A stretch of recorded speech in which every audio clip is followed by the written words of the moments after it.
Imagine you have the thought, I'm so stupid. Imagine you have the thought, I'm so stupid, every time you try and make dinner, or read a book, or get up out of bed in the morning. Eventually, you find yourself wondering, why do I have these thoughts? Why me? Why did I turn out this way? And soon, every single day, over and over again, you find yourself returning to this thought, why did I turn out this way? This can be the daily experience of someone with depression, a mental illness that disturbs mood and thinking.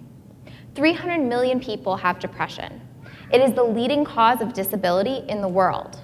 It causes unemployment, homelessness, and at its worst, suicide. Each year, 800,000 people die by suicide. Luckily, we have existing treatments that work well. Unfortunately, up to 30% of people, or 90 million people, do not respond to these treatments. So can we find any alternatives? My research focuses on identifying alternative interventions that can directly target the things that cause and maintain depression. Research has found that one of the things that causes and maintains depression is repetitive thought. When I asked you to imagine thinking over and over again, that's an example of repetitive thought. Thinking that is repeated about either the past or the future. So could we find a new intervention that could interrupt repetitive thought in order to interrupt depressive symptoms? In the present study, I examined whether TUS can be this new intervention. TUS is a novel, non-invasive brain stimulation technology. It has been found to increase positive mood, as well as to reduce the brain activity that is associated with repetitive thought. So I conducted the first study examining TUS as a potential intervention for depression, and tested whether it can reduce repetitive thought.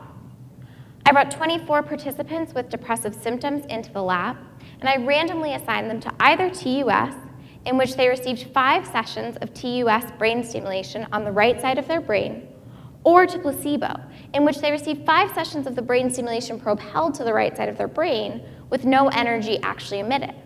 And then I tested repetitive thought. And I found that TUS significantly reduced future-focused repetitive thought called worry, such that those in the placebo had more repetitive thought at the end of the study, and those in the TUS condition had less repetitive thought at the end of the study. This suggests that this new brain stimulation technology, TUS, could actually be a new intervention that could interrupt repetitive thought in order to interrupt depressive symptoms.